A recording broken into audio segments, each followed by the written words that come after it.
So Snoop, thank you for joining VladTV. Thanks for having me. How's it going? Everything is good. So tell me, how does it feel to be in Spike Lee's Chiraq? Working with Spike is just, he's legendary. He's an amazing, genius person I ever worked with. So tell me about your character. My character, Danya, she just played a tomboy slash gay girl, and they say no peace, no peace. She said, nah, I wasn't with that anyway. I was with, my sexuality, so yeah, Danya was a amazing character. Yeah. There was like a lot of heat around the film. And you talked about it before.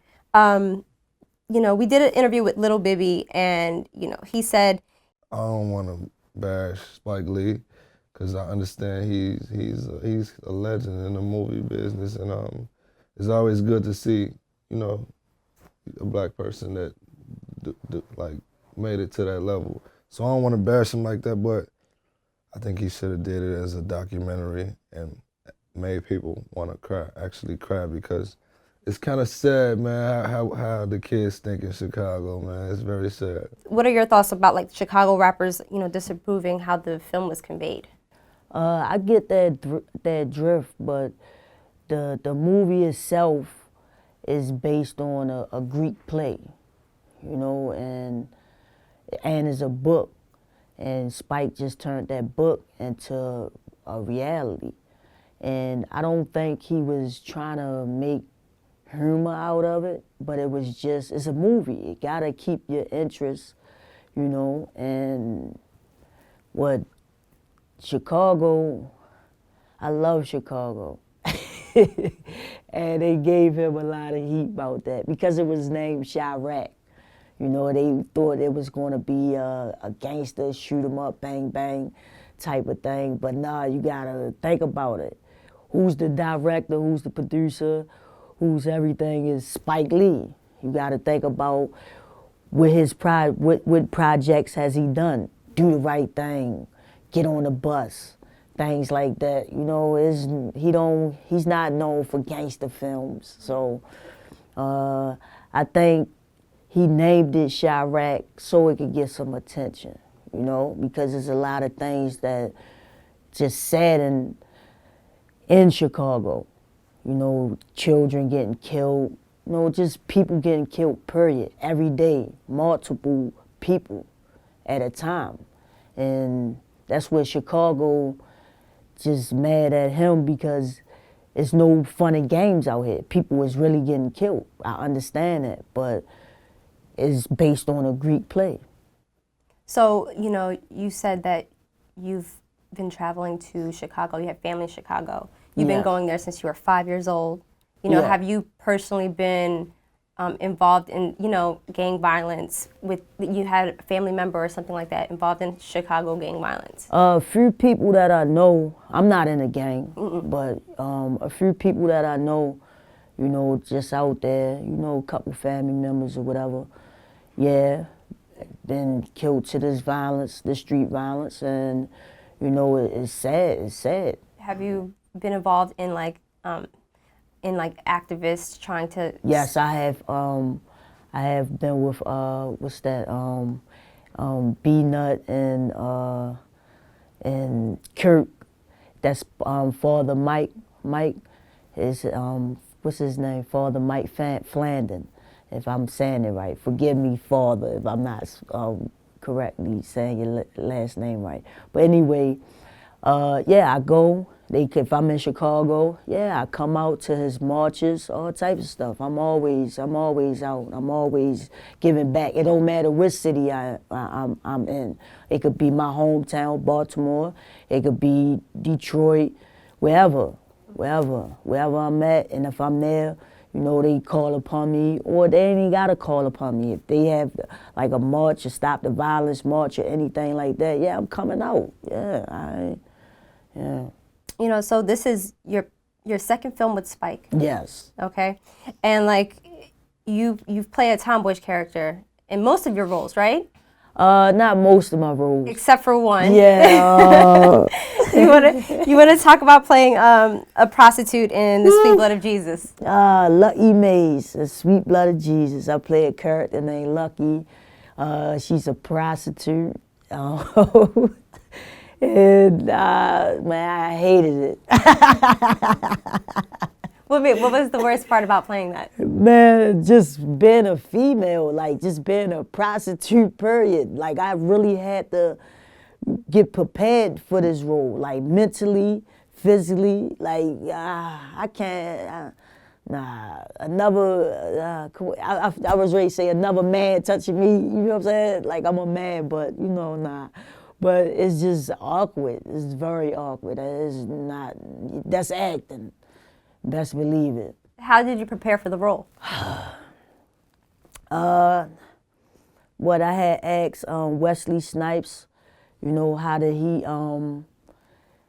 he play drag queens? I asked Michael K. Williams, how did he switch up? You know, just trying to play a gay character.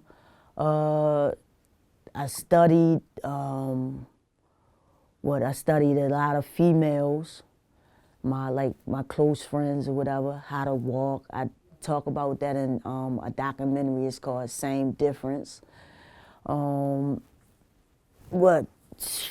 just had to go. It's really mentally. It's mental.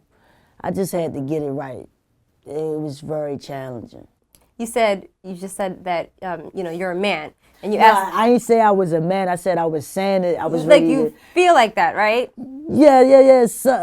Sometimes my boyish ways. I can never be a man, but it's just so like I'm gay. So I mean, a straight up lesbian. I don't like no man. I'm never been with a man, never will. You know, it's just very awkward. You know, that's all I'm saying. So like, did you feel like you were playing a drag queen per se? Yes. Really? Yes. So how was it wearing because high heels? I never even had on a dress before. Like last time I had on a dress was my 5th grade graduation. I had no control over, you know, me putting on what I want to wear, you know. So Now tell me, how was it? You know, you had, I guess, kind of a love scene. Yeah. How now? Tell me, honestly, you're like that very first take. What was that like? I told Spike, like, hold up, man, chill.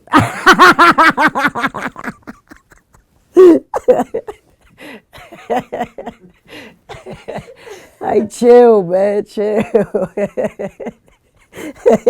Hold up, man.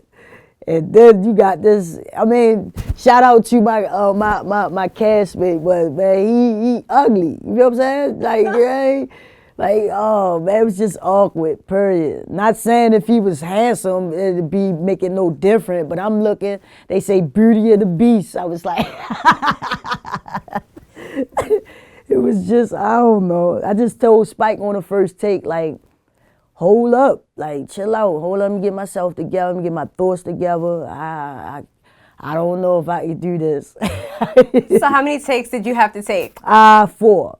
4 takes. You 4 were really takes. trying hard to get the good takes so it could be over? Yes. And then I didn't want Spike to be mad at me. Then I didn't want to be mad at myself because I know I could deliver. I just had to take some time. You know, I just said, just give me some time.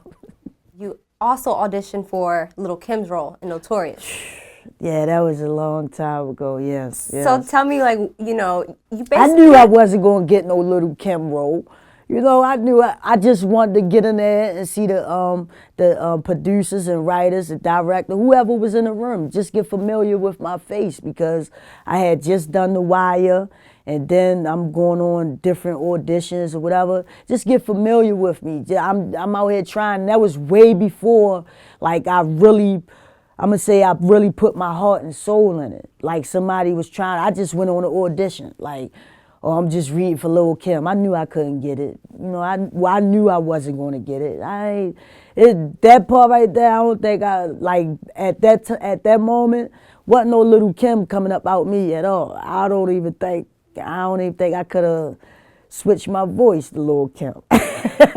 Did you know? I mean, you know some of her lyrics. I mean, I know. I mean, yeah, some of her lyrics is vulgar. Like I can't. So, like, you think if you Shout out to Lil Kim, I love you though. if you seen your audition tape, would you be like really embarrassed about it? No, because I knew that I wasn't getting the part. I just wanted them to see my face. Sometimes, as an actress or actor, that's what you have to do. You know, like you feel it in your heart, you're not going to get it, but it probably other projects that they probably still working on. As this, not at the time as Notorious movie, but they probably have some other projects that they probably could call me. Well, we saying Snoop, but yeah, she probably could play this. Yeah, call her back in. Yeah, that's it. Because I'm a fresh face. Well, I was a fresh face. You know, just letting everybody see me. So you were just throwing yourself out there just in case they might have another open role for you. Yes, ma'am. Pretty much. Yes. Do you think that you could have gotten any other role on there? Is there any other role that you were interested in? What?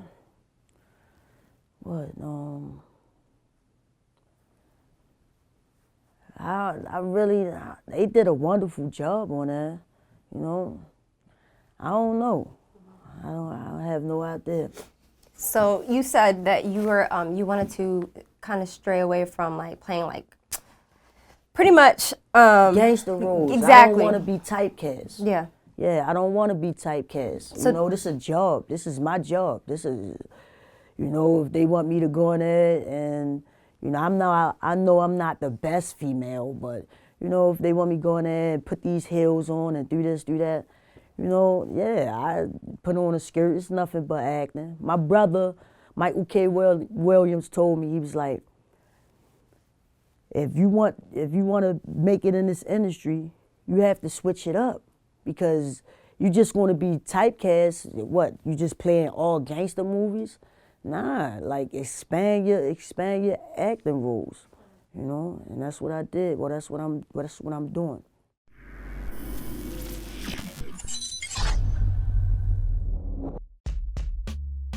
We just decided, like, fuck it, you know? When we was able to see each other face to face on some grown man shit, it was like, you know, I ain't got no beef, I don't have no problem, you ain't got no problem, fuck it. And that's just what it was. Stripping, getting my own money and leaving. How was I gonna leave if I only made $200 every week? Ain't no way. So basically stripping saved your life. Yeah, you know what? It really did though.